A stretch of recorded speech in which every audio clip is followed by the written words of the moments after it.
Founded in Belgium by a Dutch blacksmith, coach builder Vanden Plas elevated your car's social status. They created bespoke bodies for Bentley, Alvis and Lagonda. And in 1946, aspirational Austin came knocking. Unostentatious cars made in Birmingham were sent to North London for a luxury makeover, with the Austin 11 and 1300s being billed rather ominously as the last car you'll ever own. By the 80s, the Vanden Plas pedigree upgrade was wearing thin, and by the time they got around to putting walnut and leather into Metros and Maestros, this oh-so-British shortcut to one-upmanship had had its day. Is it Vanden Plas or is it Vanden Plas? Well, it depends where you live. In London, it was a Vanden Plas, but everywhere else is a Vanden Plas. So are we Vanden Plas? We're a Vanden Plas. The good things? The good things, well, the refinements, of course. Nice leather, well, leather and vinyl, actually. Leather, vinyl. Wooden door cappings, lovely wooden dashboard, as you can see. There's a rainforest been sacrificed for this car. Look at that. Look at the quality.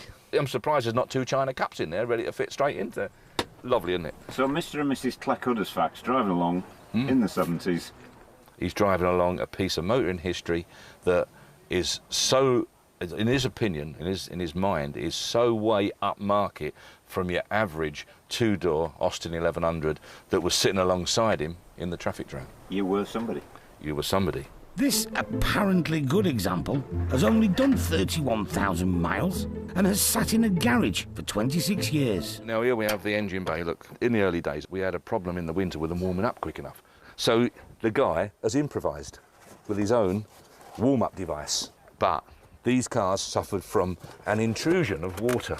So it helped the engine warm up and it stopped the water blowing in there and soaking the distributor cap, which again is another stupid design.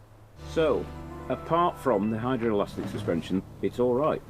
Oh, no, no, no. No, that's just the start of it. When it came to the rot side of it, these rotted for England. There was nothing out there could rot better than these, I can assure you.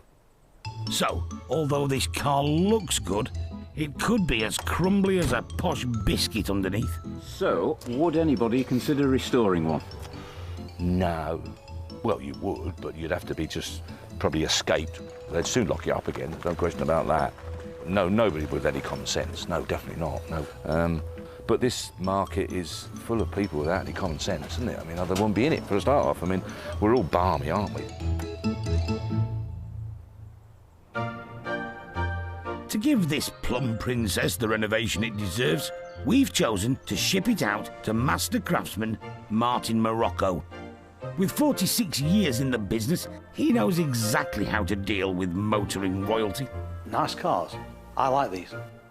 Lovely to drive, very, very comfortable. They're just a very practical car. So we've got a fancy grill and a tray that I could put me sandwiches on. Yeah. Followed by a lot of rot. Yes. Have we got a lot of rot? No, this is a very solid car. There is some rust, but there's nothing major so far. Here we go. It's the moment of truth. We could have a very different story underneath. These all rust away here.